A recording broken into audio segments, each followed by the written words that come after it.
This is the worst case scenario for these bankers. And there's a line out there, Sean, well, the whole BRICS system is set up by the Rothschilds. That's bunk. We're almost on the verge of a nuclear war with Russia because the Russians won't capitulate. The reality is there's something new on the horizon, a new financial system outside of the control of what George Herbert Walker Bush called the New World Order. It's fragile, but it's coming into existence. And this is what the banksters fear more than anything else. Hey friends, thanks so much for tuning in. It's time to have a very serious talk with our friend Harley Schlanger. What we're going to be talking about right now today can best be described as an update on the global economic crisis and, in fact, global economic collapse. Harley, this is a very important time for us to get back together. Thanks for joining us. My pleasure, Sean. Good to talk with you. Well, guys, as you know, Harley Schlanger is the national spokesperson for LarouchePAC, an historian and a very good friend to SGT Report. Harley, I just want to quote this from LarouchePAC.com. The crisis now rolling through the debt markets is not a crisis of Greece, but of the bankrupt Euro system and U.S. financial system. Most of the nations of the transatlantic region are facing a breakdown crisis, if not tomorrow, then within weeks. End quote. As we document the collapse, it's very important to level set. Let's start talking about Greece in the bigger picture. What do you see happening from your point of view? Well, I think the first most important thing is that the Greek government has confounded the so-called experts who assumed they would capitulate, because that's what countries do. Countries, when faced with the power of international banks, give in and accept austerity and sacrifice their people for the sake of a little bit of liquidity. And the Greeks have drawn a line. The Cyprus government, which was, you have to realize the Syriza party a year ago was at 5% in the polls. They're now probably verging towards 65% support. And they made a decision that they were not going to come to power and do what the previous governments did, talk up how they're going to protect the people, and then turn around and sacrifice those people to the banks. Now, the important thing for people to realize is that this debt that Greece allegedly owes is a fraud. It was initially generated by a Goldman Sachs scam to qualify the Greeks for the Eurozone. The Goldman Sachs offered bonds and then sold those bonds to their clients and then bet against them, and then forced the Greeks, by lowering the value of these bonds, to have to go into markets to buy insurance, credit default swaps, and so on. As it became clear that the Greek economy could not support this level of debt, the IMF, the European Union, and the ECB moved in and started loaning money, doing a bailout, in which the money did not go to the Greek government. Less than 4% of the 260-some billion in loans ended up in the hands of the Greek government. 96% went straight to the banks on the account of Greece, meaning the Greeks owed that plus the interest on that. So that's why they've paid 260 billion in debt, and they still owe over 300 billion. Now, the reality is that in a debtor-creditor relationship, at a certain point, the debtor has power to not pay. And most countries don't use that. They capitulate. And I'm happy to see that the Greek government is fighting. And as I referenced to you a few moments ago, we're now seeing a kind of American Revolution-style moment where a small nation is standing up against what seems to be an enormous power, the European Union, the City of London, and European banks, and saying, we won't accept your dictatorial policies. And that should be something we celebrate this July 4th. Yeah, we're having this conversation, guys, on Tuesday, June 30th. And Harley, as you noted right before we began this interview, quote, a small nation with seemingly little power is standing up to a powerful empire, end quote. You know, Harley, I think this is taking some people by surprise. We'll hear the Mockingbird mainstream media say that, a Greek default was already priced into the market. That could not be further from the truth, as our friend Bill Holter noted in his article. Harley, what it seems to me is happening is that in Greece, we're seeing usury and austerity equals revolt. It's the same thing we saw in Iceland. And when Iceland said no and jailed the bankers, what happened? They had an economic recovery and a boom. This is the model for humanity. We need to throw off the banker tyranny, jail the bankers, and start fresh. I couldn't have said it better. That's absolutely what has to happen. What LaRouche said is that, look, the Greeks are doing okay. They're moving toward a rejection of the European Union if the EU insists that their membership depends on killing off their population. And they're looking at alternatives. Going back to the drachma would be a fairly sharp break, but they couldn't do worse than they're doing under the EU. Now, here's the interesting point, the question of whether this is pre-priced and so on. Look, they expected that Greek government would capitulate. Now, there is a factor here that you do have a certain element of this oligarchy which is prepared to see nations be destroyed. They're willing to cut off liquidity to Greece and starve Greece. I mean, one of the problems is if Greece is forced to go to the drachma, to leave the Eurozone and go into the drachma, will other countries accept the drachma for price of oil and gas, food, and so on? Now it happens, and this is where the real problem is for the transatlantic bankers, that there is an option. The so-called BRICS nations, they may be willing to come forward with emergency loans and, more importantly, to provide food and medicine and natural gas and oil outside of the euro-dollar relationship. Now, this is not priced in. This is the worst case scenario for these bankers. And there's a line out there, Sean, well, the whole BRICS system is set up by the Rothschilds. That's bunk. We're almost on the verge of a nuclear war with Russia because the Russians won't capitulate. The reality is there's something new on the horizon that we in the LaRouche movement have been fighting for years, a new financial system outside of the control of what George Herbert Walker Bush called the New World Order. It's a potential. It's not a done deal. It's fragile, but it's coming into existence. And this is what the banksters fear more than anything else. So the fact that Greece didn't capitulate led to an interesting couple of commentaries yesterday in the London Guardian and Der Spiegel, the magazine of record in Germany. All of a sudden, they say Merkel and Schäuble, the German finance minister, blew it. Now, up until this point, they had been totally supporting the demands for austerity. So there's a shift going on.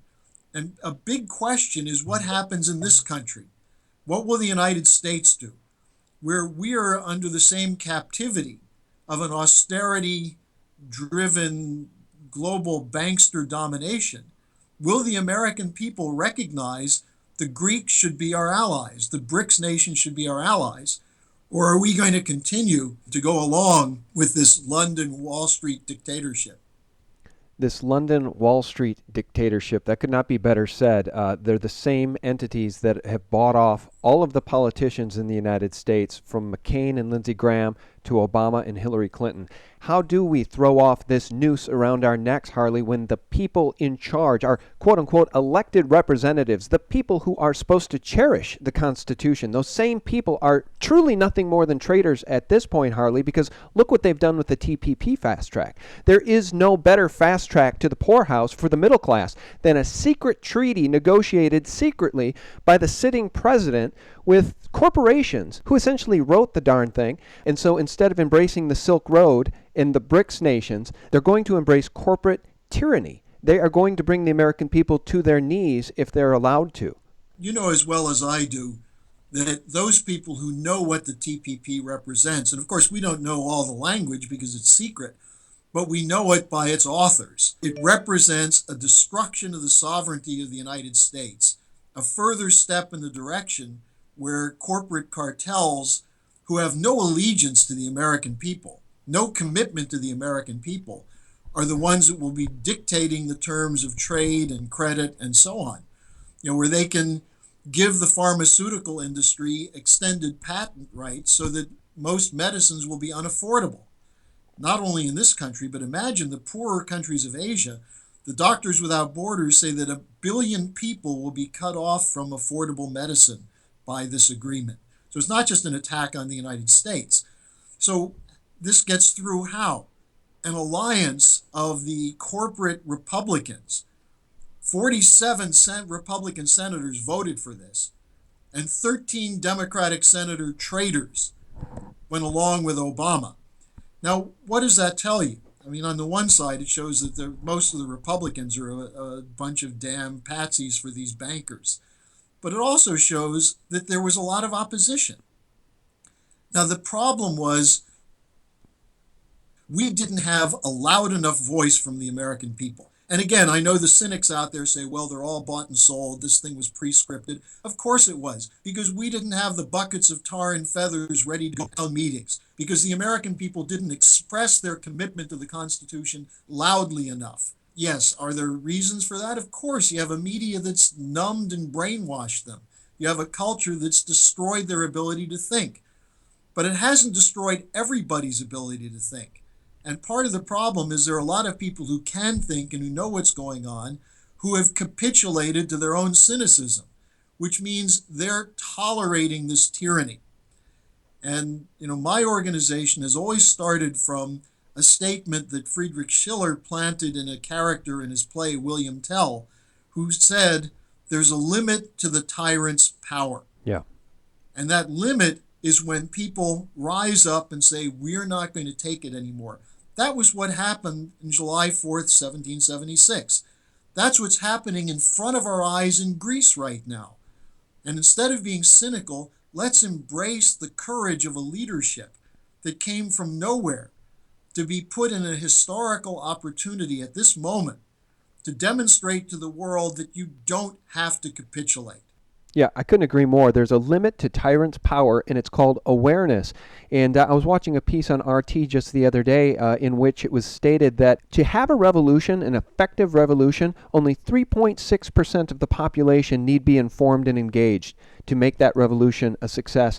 There's got to be, Harley, at this point, there's got to be at least 10% of the United States population who is informed and awake, and more every day, because the tyranny is now blatant. It's evident for all to see. Anybody with eyes to see and ears to hear can recognize the tyranny. Whether you're a Democrat, a Republican, or an independent, whether you're a libertarian or an anarchist, it is absolutely obvious what's going on in this country, that the United States government has been overtaken in a fascist coup by neocons and neo-Nazis, by communists, by Marxists, by the Israeli lobby. This government has been overtaken by an entity that wants to destroy humanity, and they're hell-bent on doing it. And the only thing that can change it is awareness and an awake population. And you're right, if we take a look at what's going on in Greece, you have 10 or 11 million people standing up to the City of London. We have 300 million people in this country, Harley. If there should be a revolution anywhere to throw off these bankers and jail them, it should be in the United States. Awareness is the starting point, and then you need a strategy. You need a flanking conception. Now, this is where I'm afraid many of the people who would agree with my analysis in terms of the crisis don't agree on the solution. And that's because they haven't thought it through. Look, here's the point. Our enemies are actually very weak. As we said at the beginning of the program, this isn't a Greek crisis. It's a crisis of the system. This debt can never be repaid. Forget Greece. What about Spain's debt? Italy has over $1.5 trillion in unpayable debt. These debts, these sovereign debts, are then related to derivative speculation on the debt, foreign exchange speculation. Greece itself, for example, if the Greek default goes through, it's going to put into default up to $2 trillion in foreign exchange derivatives. Right. Now, these foreign exchange derivatives, which are worthless in themselves, are the basis of further leverage in the system. You look at the U.S. system. What is holding up these banks? They're making profits buying and selling crap, worthless paper. And they're getting rich. The traders are getting rich. But the banks are hollow. They're empty. They're worse off than they were in 2008. Now, a Ponzi scheme will eventually collapse. The point is that the people who are running this know it's going to collapse. They're in fact counting on it, because this way they can write off their debt in the future and still control things. We need to write off the debt preemptively and take them out of control.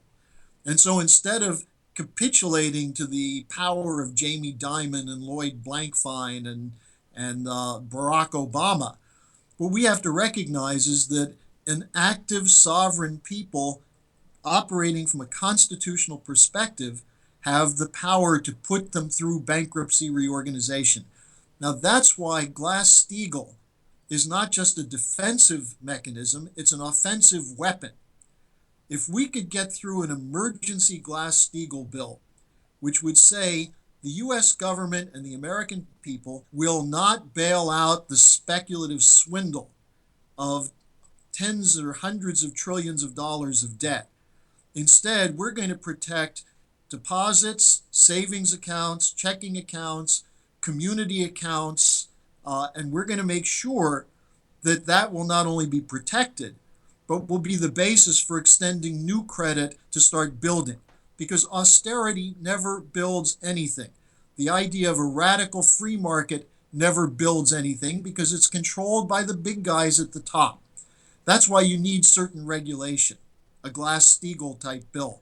Well, I agree with you, and you know that I do, but let me just jump in and say, as it pertains to getting an emergency Glass-Steagall Act implemented, it just doesn't seem possible at this point, Harley, because as we've just said, the people who control this country are traitors. They rammed through the TPP fast track, and if there's any other great example of the tyrannical nature of these people, it's the SB 277 mandatory vaccinations bill in California. If you go on YouTube and you search for the videos of the people protesting this, you have thousands and thousands, literally thousands of people showing up with their children, mothers, fathers, showing up at the California State Capitol, wrapping around each and every floor in protest to this thing. And the tyrannical monsters in California are going to pass it anyway. They're going to make children get shots and vaccinations regardless of what the population wants. And to me, there's no better example than tyranny. And these people, by virtue of acting like this, you remember what happened to Ceausescu in Romania, Harley? Sure. That's what they're doing. They are going to force some really ugly things in the future because you cannot force tyranny down the throats of free people and expect it to work. People in this country are not going to remain passive forever. That's the point, Sean, that if we don't act decisively, there will be a chaotic collapse. Under those circumstances, you have in place a national security state, which is something to be concerned about.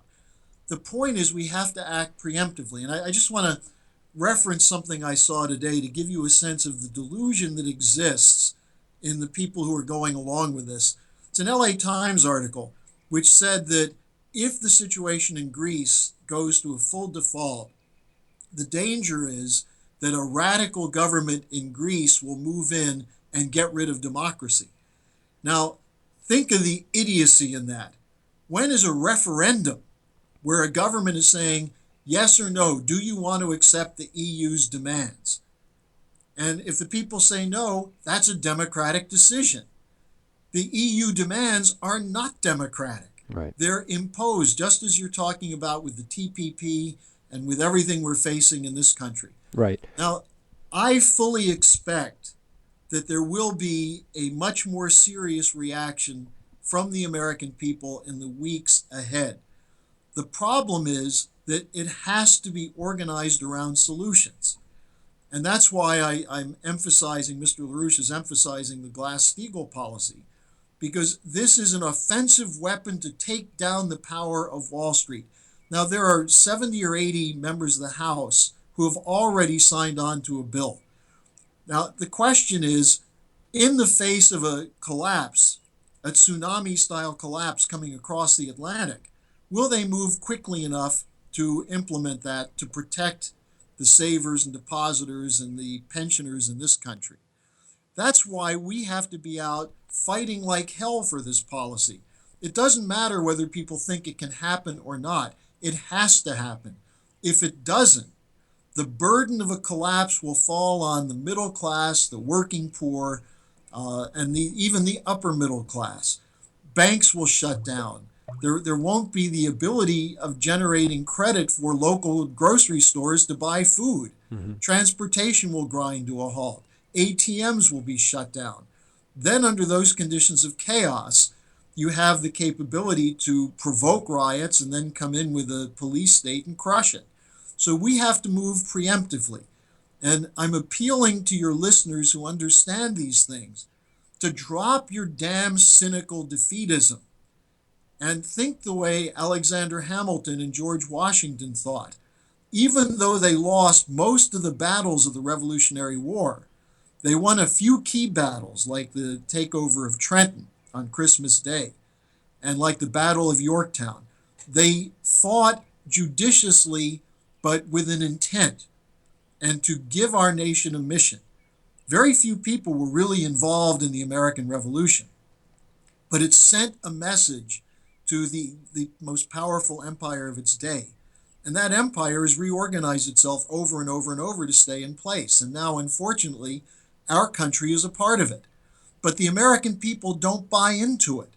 And we've got to have very strong leadership from the grassroots level that can then provoke and maybe inspire some people in office to be more responsible and do what's right. And if not, we may have to sweep them away, but we're going to have to do it relatively quickly. Yeah, and if that doesn't work, if we can't sweep them out relatively quickly, I swear, Harley, they're going to be swept out as this system collapses under its own weight. And as it pertains to that article you mentioned from the LA Times about Greece potentially falling to a tyrannical government by rejecting the IMF's austerity, the LA Times, the Washington Post, the New York Times, there are no better examples than Mockingbird mainstream media. And in fact, as it relates to that SB 277 mandatory vaccines article, I've seen the LA Times put out pieces such as the proponents of SB 277 fight conspiracy theorists to help children, for the benefit of children.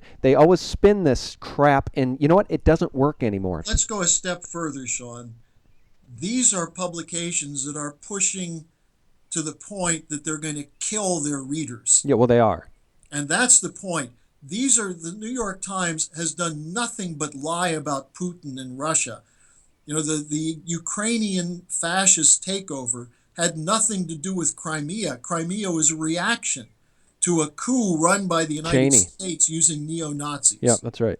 And the New York Times, to this day, doesn't acknowledge the neo-Nazis exist, even after the U.S. Congress unanimously passed a resolution in the National Defense Authorization Act 2 weeks ago, refusing arms and training to the Azov battalion, the neo-Nazi battalion.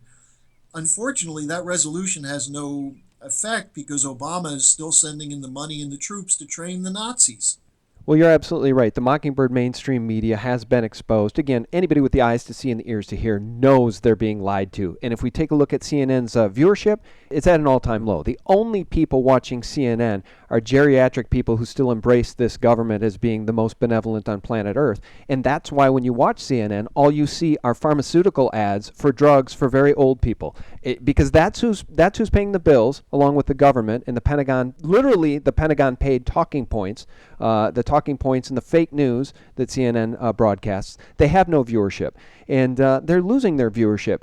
You say they're killing their readers. I'd say they're killing their readership, and that's why the alternative media is burgeoning. So I just want to wrap this conversation up, Harley, before we lose you, to talk about the derivatives meltdown and what you see coming, because if Greece goes, it's going to cause a domino effect in the derivatives market. We will not know how that plays out probably in real time because the powers that be will probably do whatever they can do to cover it up and stitch it together. And I'm not sure how they're going to be able to do that when the Chinese stock market bubble is in an absolute meltdown as we speak, when Greece is going to miss its 1.6 billion euro loan payment that's supposed to happen today as we're having this conversation on Tuesday. They say they're not going to make that.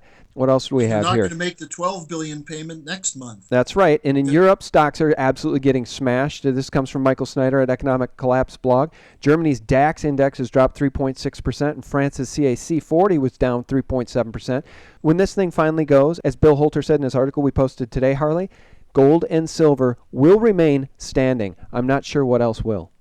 Well, there's very little that will remain standing. And the problem you have is, as you've already documented, there's an interconnection. I mean, it is a domino effect. There's an interconnection. What's being hit now in Europe are bank stocks. Yesterday, Santander Bank, the largest bank in Europe, had an 8% drop in its stock valuation. Now, these valuations are fraudulent because everyone knows they're sitting on piles of worthless assets. Now, the Greeks proposed a solution. They said, let's have a European wide debt conference and write down the bad debt. And the example they use is the 1953 London conference that wrote down Germany's war debt. And that was what enabled the German government to use the credit they got from the Marshall Plan and a few other things to invest in developing their economy, which led to the economic miracle of the late 50s, early 60s, which made Germany still today the most powerful economy in terms of real physical production in the world. That's one of the reasons Germany is under attack now, with being forced to take the burden of the bailout of Greece and then also the sanctions against Russia. And there's a rebellion in Germany. Merkel could be out. So we're in a moment of a boundary condition in human history. And this is a moment where small numbers of people with a vision and an ability to communicate that vision to inspire others can change the future for the next 2, 3, 4 generations. That's why I get so angry about cynics and pessimists, because they're willing to write off the future of mankind, their children and their grandchildren, because of their fear that these guys are too big and too powerful. Jamie Dimon is proving to be one of the stupidest financial guys in world history. Why do we fear these guys? Sure, they can spend money to manipulate the Congress, but the Congress still has to get voted in. And we've got to have people mobilize this weekend. Use the 4th of July to talk to your friends and relatives about the courage of the government of Greece standing up against this bankster empire. And let's see if we can bring some of that courage back to the United States. Yeah, amen to that, Harley. I'm with you 100% in spirit. Unfortunately, I think the reality is that most American, well, you know what? I'm not even going to say that. Most American people are waking up. I'm not going to say most are asleep anymore because, again, look at SB 277 in California. I'm going to put some of that video in this thing. You can see these women and these children and these men standing in lines, thousands of people deep, to say, hell no, and the government's going to do it anyway. This government will cause a revolution because of the tyrannical behavior with which it operates. And one last word, Harley, as it pertains to courage, as it pertains to an example for those of us in the United States with the courage to stand up and jail these damn bankers. $72 billion in debt in a population of 3.6 million people in Iceland stood up to the banksters, to the IMF, jailed the corrupt bankers in their own country, said no to the IMF, said no to the usury and the austerity and the debt, and now their economy is enjoying an absolute boom. That is the example for humanity. And it's something that can be repeated. Argentina is doing the same thing. Bolivia, the small country of Bolivia, was told they should not develop their natural gas resources because that would add to man-made climate change. And the president of Bolivia said, "You can't tell my government and my people what we're going to do. This is our resource, and we're going to develop it, because otherwise we're going to have to burn down all the wood to heat people's homes, and we're not going to do that." So I think there are ample examples. The question is for the American people to demonstrate that kind of courage. Yeah, absolutely. And Harley, I want to call attention to your great website there, LarouchePAC.com.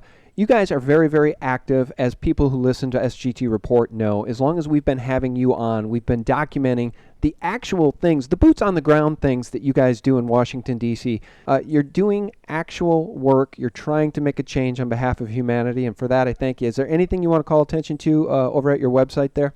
Well, yeah, just people should go to LarouchePAC.com. But I'd like to also say, even though I'm tough on the cynics among your listeners, you do have excellent listeners. There are many of them who have contacted me, and I'm very proud to be associated with you in our dialogues that we have. And I'd like to say to those of your listeners who want to do something, let me give a toll-free number you can call. And if you want to talk to me, just ask for me. It's 800-922-2907. And I guess you can post that also on your site, Sean. But there are good people who want to do something, and we've just got to get together and use our creativity to restore this nation to its real mission. And that's something that, to me, with the 4th of July right around the corner, is a priority. Well, with that said, we want to thank you for your time, Harley. You know what, guys?